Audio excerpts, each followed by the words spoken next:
जय माता दी मित्रों। आज मैं आपके लिए लेके आया हूँ एक और शिक्षाप्रद कहानी। इस कहानी का शीर्षक है कर्मों का फल।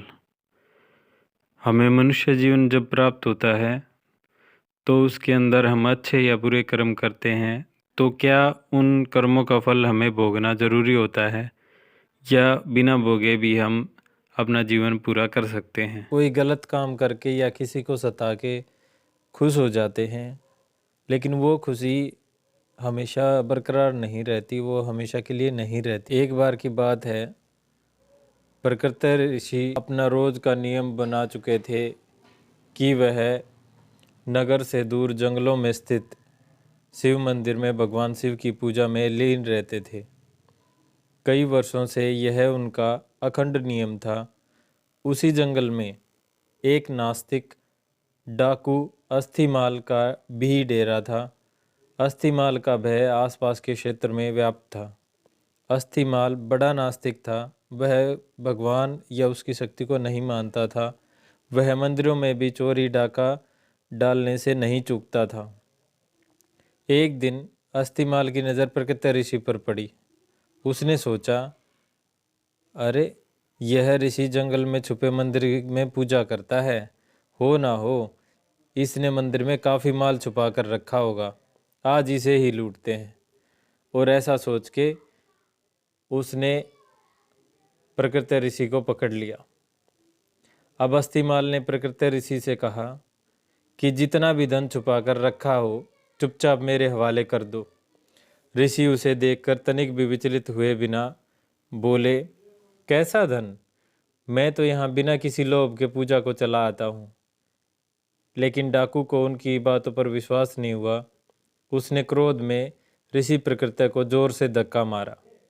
ऋषि ठोकर खाकर शिवलिंग के पास जाकर गिरे और उनका सिर फट गया। रक्त की धारा फूट पड़ी।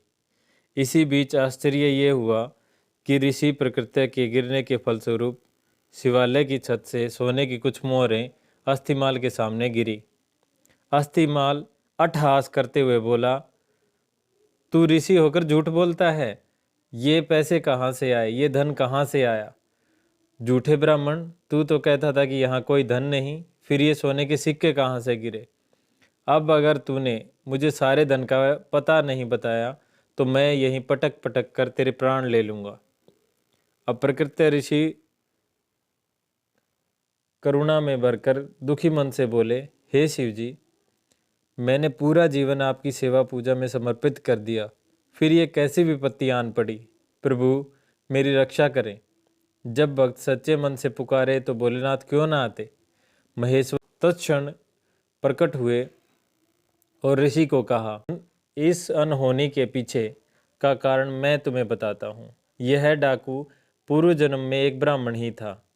इसने कई कल्पों तक मेरी भक्ति की, परंतु इससे प्रदोष के दिन एक भूल हो गई। यह पूरा दिन निराहार रहकर मेरी भक्ति करता रहा। दोपहर में जब इसे प्यास लगी तो यह जल पीने के लिए पास के ही एक सरोवर तक पहुंचा।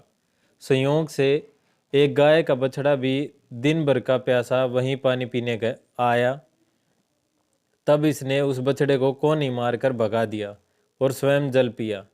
इसी कारण इस जन्म में यह डाकू हुआ। तुम पूर्व जन्म में मछुआरे थे। उसी सरोवर से मछलियां पकड़कर उन्हें बेचकर अपना जीवन यापन करते थे। जब तुमने उस छोटे बछड़े को निर्जल परेशान देखा तो अपने पात्र में उसके लिए थोड़ा जल लेकर आए। उस पुण्य के कारण तुम्हें यह कुल प्राप्त हुआ। आगे शिवजी ने कहा, पिछले जन्मों के पुण्यों के कारण इसका आज राज तिलक होने वाला था, पर इसने इस जन्म में डाकू होते हुए न जाने कितने निरपराध लोगों को मारा व देवालयों में चोरियां की।